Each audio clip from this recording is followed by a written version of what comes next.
You are sitting on the pit wall under a heavy deluge of water.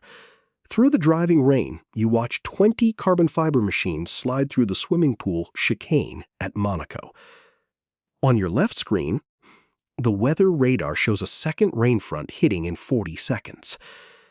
On your right screen, your lead driver is screaming over the radio that his rear tires have zero grip, his voice cracking with panic. If you call him into the pits now, you double stack your drivers and risk losing the lead. If you leave him out, he slides into the harbor arm barrier at 140 miles per hour, destroying a multi-million-dollar car and your championship hopes. A $200 million factory operation is resting entirely on your decision, and you have exactly 4 seconds to make the call. Most people think Formula One is won in the cockpit. They are wrong. It is won on the pit wall. The public only sees the drivers celebrating on the podium under the champagne spray, holding trophies and getting the glory. They do not see the silent figures sitting behind a wall of monitors, managing the mathematics of chaos, the fragility of human egos, and the constant threat of financial ruin. To survive here, you must be a diplomat, a cold tactician, a legal scholar, and a ruthless manager. You must accept that every victory belongs to the driver, and every failure belongs entirely to you. This is not about driving fast. This is about managing the human machinery under pressure that would crush normal people. Level 1, the Karting Dad. You are standing in a dirt paddock in northern England. The wind is biting, and freezing rain is dripping off the edge of a cheap plastic pop-up gazebo that you bought at a discount store. Your budget for the entire weekend is $500. It is money you scraped together by selling your personal road bike, skipping lunches, and working overtime at the local garage. Your 10-year-old son is shivering in a damp, second-hand racing suit, staring at a bent steering column. Your hands are blue from the cold, covered in thick black grease, as you attempt to hammer the metal straight before the qualifying heat begins. The paddock is chaotic and loud, filled with the high-pitched scream of two-stroke engines. The rich kids have enclosed trailers with built-in heaters, professional mechanics, and pristine spare chassis. You only have a rusty toolbox, a single set of worn tires, and your own stubbornness. In the next stall, a wealthy father is shouting at you, claiming your kid blocked his son on the outlap during practice. He is threatening to report you to the track stewards and get you disqualified. You swallow your pride and apologize, knowing a formal dispute could get you banned from the track and waste your entry fee. You adjust the tire pressures by feel, checking the rubber for wear with your thumb. Your son goes out and wins the heat by half a car length, driving through the mud with sheer talent. When he crosses the line, you do not cheer. You quickly calculate if you have enough fuel in the plastic jug to make it through the final race, or if you need to ask a friendly competitor for a loan. You learn that management at this level is simply a battle against lack of resources and politics. Level 2, the Club Racing Coordinator. You are managing a team of 5 volunteers in a regional touring car series. None of them are getting paid. They are here for the free beer, the greasy paddock food, and the love of the sport. Your garage is a cramped, corrugated iron shed smelling of fuel, stale coffee, and burnt clutches. You are running 2 salvaged hatchbacks that have been rebuilt from road accidents. Your budget is incredibly tight, relying on a local tire shop sponsor whose logo is peeling off the rear bumper. During the midday practice, your lead mechanic reports that the gearbox on Car 2 has dropped 3rd gear. You do not have a spare. You have to convince a rival team manager to sell you a used gearbox from their scrap pile. You negotiate in the pouring rain, trading a set of worn wet tires for his rusty transmission. Your team works through the lunch break, swearing, dropping bolts, and burning their hands on hot exhaust pipes. You manage the logistics, handing out cheap sandwiches and keeping the drivers calm. When the race starts, you stand on the pit wall with a basic stopwatch and a radio. You do not have telemetry screens or live data. You only have your eyes and a pit board to communicate. Car 1 spins into the gravel on lap 3. You have to coordinate the recovery while guiding Car 2 through traffic. You finish 5th, which feels like a miracle.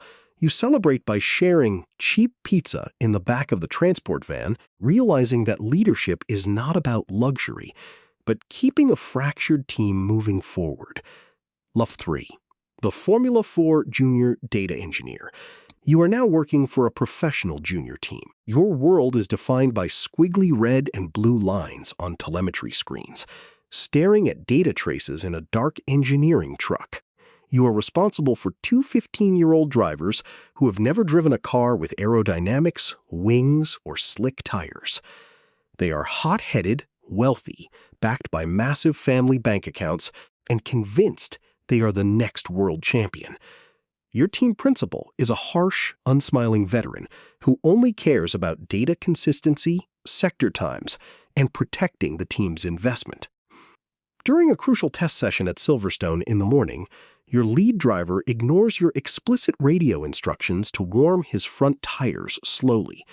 He pushes immediately on his outlap, spins on cold rubber, and destroys the front wing and suspension against the barrier. The damage bill is $6,000.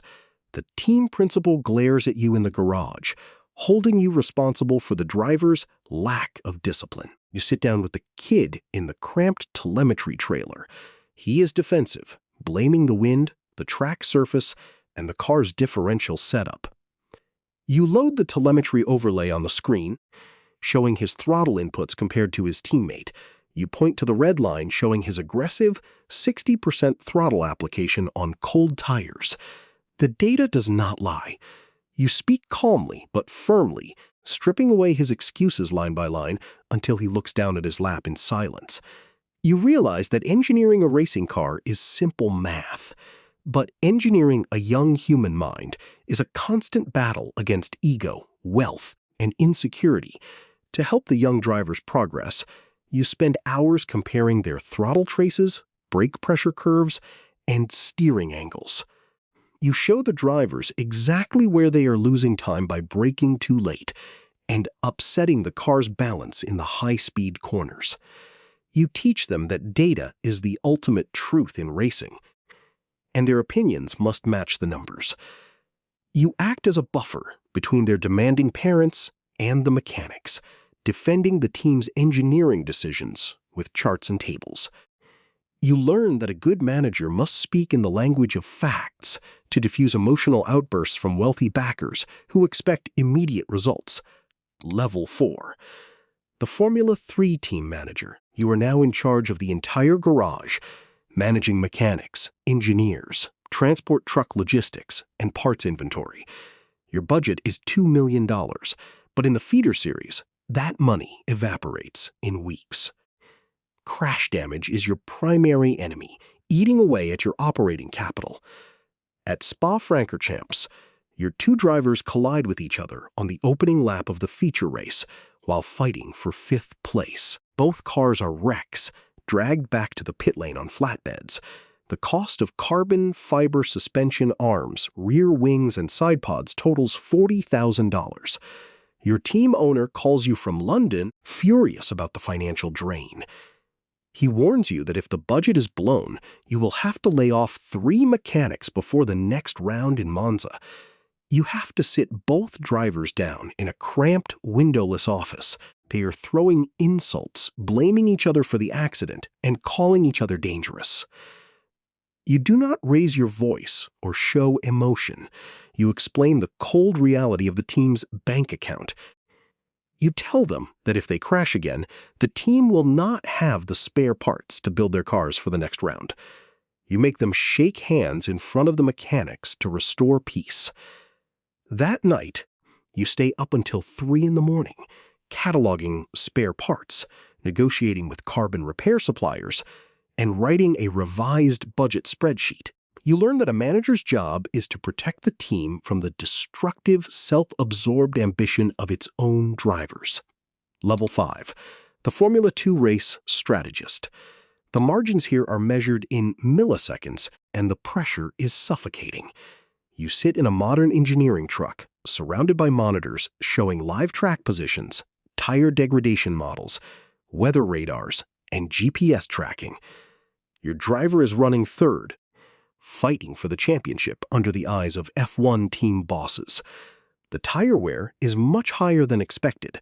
The left rear tire is blistering, showing high temperature spikes. The driver is panicking on the radio, screaming that the car has zero rear grip, demanding to pit immediately. You look at the weather radar and the traffic models. If you pit him now, he will emerge in heavy traffic behind 3 slower cars, destroying his race pace and overheating his new tires. You key the radio button. You speak in a slow, hypnotic monotone, deliberately lowering your pitch to calm his heart rate. You tell him to manage his slide in turn 4, short shift out of turn 7, and stay out for 3 more laps. He argues, but he obeys your calm voice. On lap 15, the cars ahead pit, entering the traffic pocket you predicted. Your driver pumps in 2 clear, fastest laps in clean air. When you finally call him in, the pit stop is clean. He emerges in the net lead of the race. You watch the timing screen as he crosses the line to win the feature race. You do not celebrate or cheer. You immediately open the telemetry to analyze why the tire wear model was off by 2 laps, knowing that luck is not a sustainable strategy. Level 6. The Midfield Formula One team coordinator. You have made it to the pinnacle of motorsport, but you are swimming with sharks in a highly political paddock. You are managing the daily operations of a team with a $50 million budget. Your engine supplier is a major automotive manufacturer who treats your team like a testing ground. During a race weekend in Hungary, your customer engine develops a pneumatic leak. The supplier's engineers claim it is a chassis packaging issue and refuse to take responsibility. If you accept their explanation, your team carries the massive cost of the engine replacement. You have to dive into the technical contract, finding a clause regarding thermal limits and cooling tolerances. You present the telemetry to their technical director, proving their cooling calculations were incorrect. You do this while handling a crisis with the press. A British tabloid has leaked a private email showing your lead driver negotiating with a rival team. The driver is refusing to speak to the media. You have to draft a press release that says nothing while appearing transparent, keeping the sponsors happy. You manage the tension in the garage, ensuring the mechanics do not lose focus. You realize that at this level, politics are just as fast and dangerous as the cars on the track. You spend your afternoons coordinating with sponsors, managing the team's public relations schedule, and resolving logistics issues across 24 countries. The corporate environment is demanding, and the owners expect regular points finishes to justify their investment. You learn to speak in corporate diplomatic terms, keeping the sponsors confident in the team's future even when the results on the track are disappointing. Level 7. The Formula One Sporting Director. You are the team's legal shield against the regulators. Your Bible is the 500-page FIA sporting regulations. During a high-speed qualifying session at Monza, a rival car blocks your driver in the final sector, ruining his hot lap. The stewards do not investigate. You immediately sprint to the FIA control tower, carrying a USB drive with 3 angles of video footage and GPS telemetry. You stand before the race director, arguing your case using precedents from 3 years ago. You speak with cold legal precision. You do not appeal to fairness. You appeal to the letter of the law. The rival driver is given a 3-place grid penalty. During the race, your driver is forced off the track at the first chicane. The rival team claims your driver gained an advantage by cutting the corner. The radio link to the stewards is hot. You lobby the race director, explaining that your driver had no choice but to take the escape road to avoid a collision. You win the argument, saving your team a 5-second penalty. You spend your weekends arguing, negotiating, and protecting the team from the referee's whistle. You learn that the rules are not static walls, but boundaries you must constantly test and bend. You attend sporting advisory committee meetings, debating rules changes with the governing body and other team representatives. You look for technical loopholes that can give your engineers a design advantage while ensuring your cars remain fully legal under scrutiny. Level 8. The Formula One Deputy Team Principal. You are now the second in command of a 300-person organization. Your main responsibility is driver management. Your team has 2 elite drivers who despise each other. One is a 4-time world champion whose speed is fading, but whose ego is massive. The other is a 20-year-old rookie with blistering pace and zero respect for hierarchy. In Spain, they collide on the track while fighting for 4th place. The garage is silent. The tension is thick enough to cut with a knife. You have to call them into the hospitality building. You do not let their personal managers inside. You close the door and lock it. You let them vent their anger for 10 minutes, listening to the insults. Then, you lay out their contracts on the table. You point to the behavior clauses. You tell them that if they speak to the press about their conflict, they will be fined $500,000.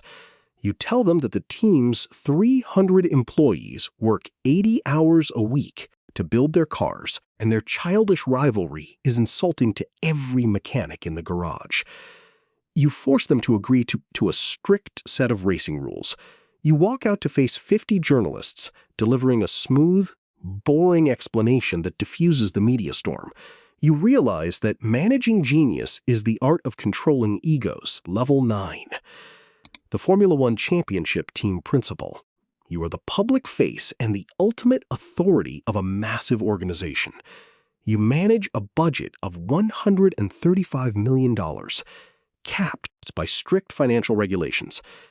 Every word you say in a press conference is analyzed by stock markets, sponsors, and rival team bosses. Your team is fighting for the world championship against a ruthless rival principal who has won 5 titles.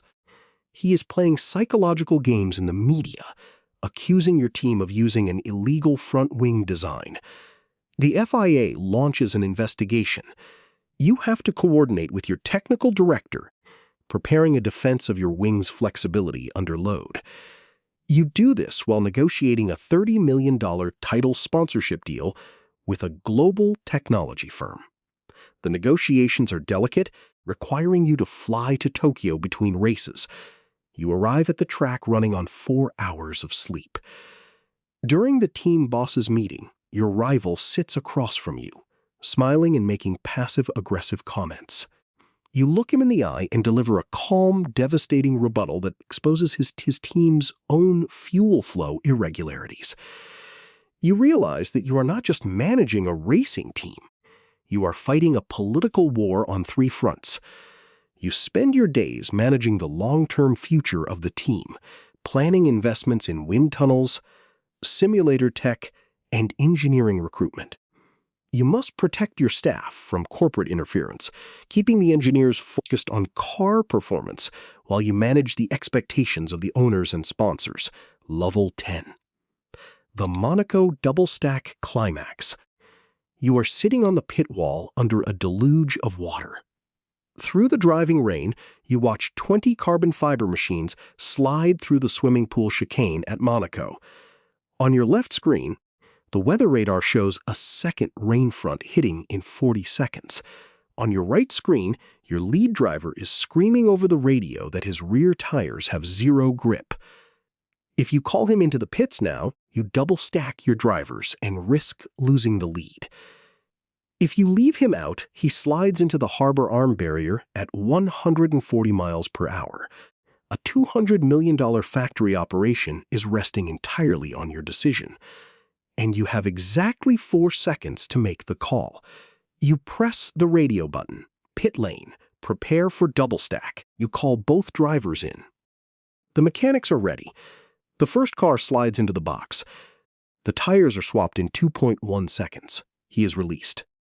The second car arrives immediately after, The mechanic's executing another perfect swap in 2.3 seconds. The strategy works. The rival team hesitates, leaving their cars out on worn tires. Your drivers secure a 1-2 finish. The pit wall erupts. Your race engineer is screaming.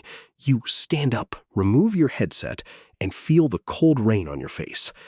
You have won the World Championship. You have reached the absolute summit. 2 days later, you announce your retirement. You walk away on your own terms, leaving the pressure behind. Years later, you stand at a quiet karting track in northern England. You lean against a chain-link fence, watching a father work on his son's kart in the rain. He is using a hammer to straighten a bent steering column. He looks exhausted, his hands covered in black grease. You do not say anything. You just watch the kid drive onto the track, feeling a deep, quiet respect for the long climb that starts in the mud.